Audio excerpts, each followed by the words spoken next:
Et ensuite, à force de tenter des pistes, j'ai pu raccrocher les wagons, trouver ma voie dans les ressources humaines et aller jusqu'au master.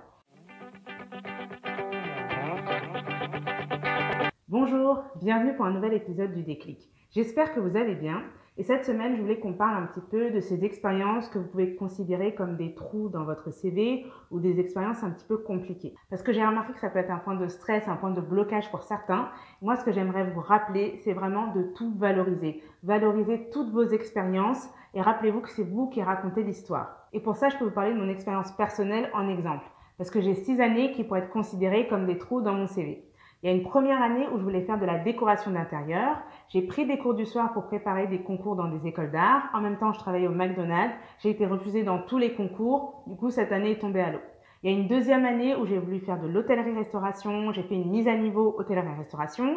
En même temps, j'étais en alternance. J'étais réceptionniste dans un hôtel. J'ai fait 1 an. Je me suis dit non, c'est pas pour moi. La troisième année, j'ai voulu faire un BTS en communication des entreprises. J'ai trouvé l'école, mais je n'ai pas trouvé d'entreprise. Du coup, cette année est aussi tombée à l'eau. J'ai fini à faire des missions d'intérim en tant qu'hôtesse d'accueil. Ensuite, j'ai voulu reprendre encore ce BTS, mais une conseillère m'a dit, bon là, au bout d'un moment, il faut arrêter. Vous ne trouverez pas en communication. Faites un BTS assistante de manager. C'est beaucoup plus simple de trouver une entreprise. Du coup, je me suis engagée dans un BTS pendant 2 ans. Un BTS, du coup, un peu par dépit, en me disant que peut-être que je pourrais raccrocher avec la licence en communication par la suite. Donc j'avais une entreprise l'entreprise de mon BTS m'avait dit oui, et finalement au dernier moment elle a dit non, on ne pourra pas te garder pour la licence. Du coup c'est tombé encore à l'eau, ainsi de suite. Et ensuite, à force de tenter des pistes, j'ai pu raccrocher les wagons, trouver ma voie dans les ressources humaines et aller jusqu'au master. Mais l'idée, c'est vraiment que peu importe comment ça se présente pour vous, comment les trous sont répartis en fait dans votre parcours, c'est de vous rappeler que c'est à vous quelque part d'apporter la cohérence et c'est à vous de prendre de la hauteur par rapport à ce que vous avez vécu. Parce que oui, en fait, dans les faits, on peut se dire « Ah, bah, cette personne, elle part dans tous les sens ». Mais en fait, ce travail un petit peu d'introspection et de regarder ses expériences en se disant « Bon, bah, qu'est-ce que j'ai pu tirer comme leçon de cette expérience? Qu'est-ce que ça m'a apporté ?» Et de se rappeler aussi que parfois, quand on dit « Qu'est-ce que ça m'a apporté ?» on cherche forcément quelque chose de positif. Mais c'est pas forcément quelque chose de positif.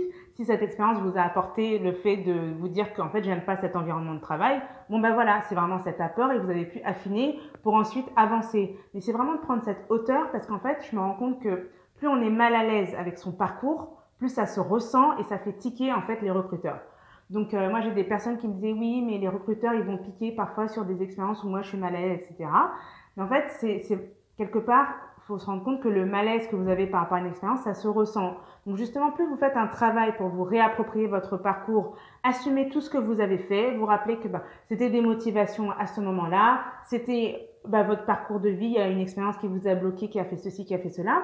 Mais vraiment, ce qui sera très apprécié, c'est une personne qui peut prendre du recul, de la hauteur par rapport à son parcours et justement qui peut donner du sens et qui du coup donne confiance. Parce que le but quand même, quand on est dans des entretiens ou quand on parle de son parcours, si le but c'est de convaincre par exemple, le but c'est aussi de donner confiance.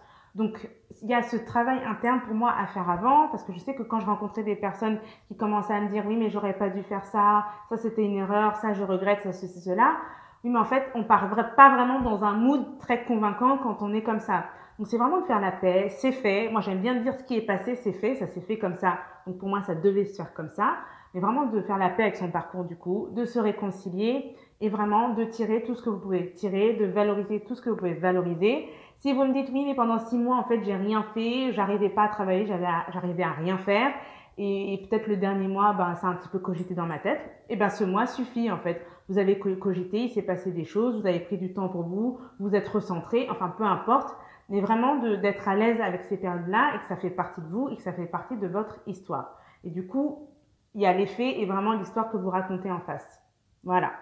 En tout cas, j'espère que ça pourra vous aider, vous apaiser par rapport à ces périodes-là. N'hésitez pas à me dire si vous êtes en phase ou moyennement en phase avec votre parcours. En tout cas, je vous souhaite une très bonne fin de semaine. Je vous dis à jeudi prochain. Pensez à liker, à partager et à commenter. Et à bientôt!